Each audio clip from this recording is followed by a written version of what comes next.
Can you talk about the deal that was made on the insurance department appropriation and where that leaves the state in terms of implementation? There wasn't any deal made with me on that.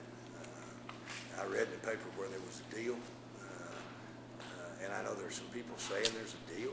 There may have been one. You have to talk to the House. They didn't ask me about it, and I said no deal on my part. Now, as a practical matter, I think Fred Allen's bill wasn't going anywhere. And I will tell you privately that I thought it was a good bill. I think it's a good bill. I think it keeps Washington out of our health care as much as we can. That's why 20 Republican governors are doing that very bill. The Republicans are for this bill across the country, except apparently in Arkansas. I will tell you this too. I think I can do this without breaking confidences by not giving their names.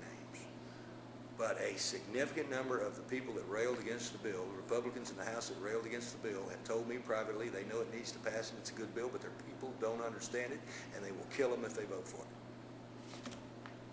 Just tell them. That's what they said. They understand that this is what they want when they say they don't want Washington interference in our health care. And they understood that Allen's bill did what they wanted. But they said their folks don't understand it and they can't vote for it and without their people being real mad at them.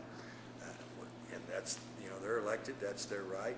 I think I can tell you that as long as I don't disclose their names without, and actually they didn't tell me I couldn't say it, but I felt like, you ought to ask some of them, see what kind of response you get. You have the authority. Wait a minute.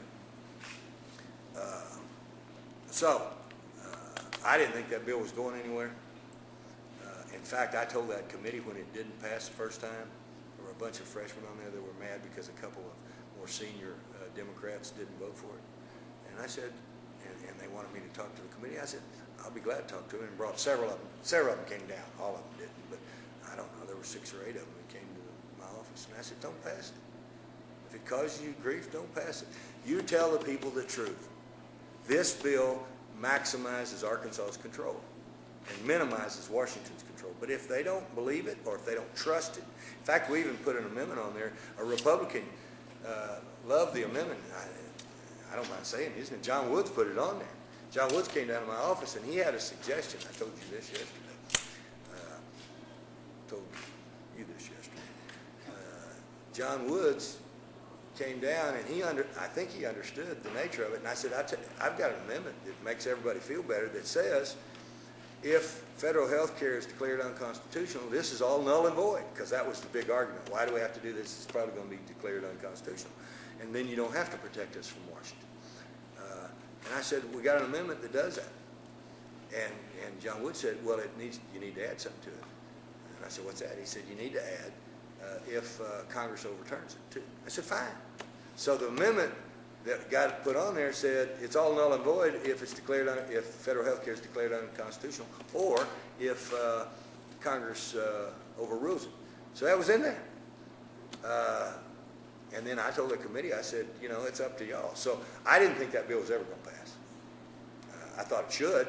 I'm for it, and I've never backed up from it. I think it does what most folks want done in Arkansas, which is to minimize federal involvement in our health care and keep them as far out of our health care system as we possibly can keep them.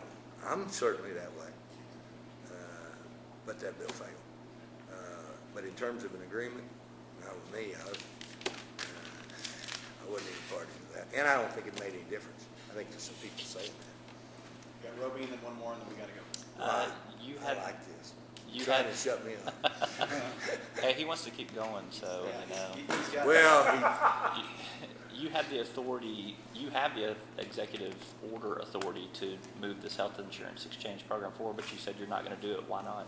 Well, number one, we haven't researched whether I have that authority. We think I probably do because Mitch Daniels actually did that in Indiana. Republican governor of Indiana actually did Fred Allen's bill, or something just like it, with an executive order. In light of the legislature's position on this, I'm not going to overrule them. I'm not going to trump them.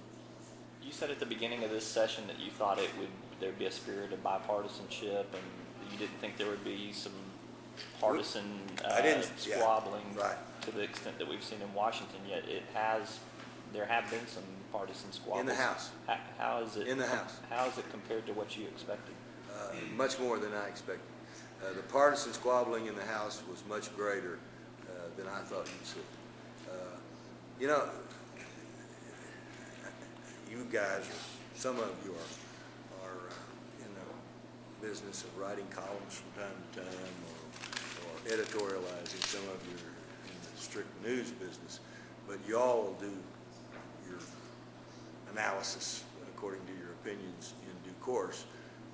My observation was that you had roughly the same, you know, give or take a little bit, Democrat-Republican divisions in the House and the Senate. And I saw very little overt partisanship like what you're talking about in the Senate.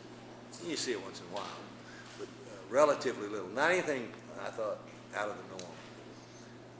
It was more pronounced in the House than I thought it would be, yes. What do you attribute that to? It's got to be the people. I mean, you know, it wasn't any difference in numbers, so it wasn't because of different sizes, if you will, of the respective majorities or minorities. So I have to attribute it just to the folks that were involved, for whatever reason.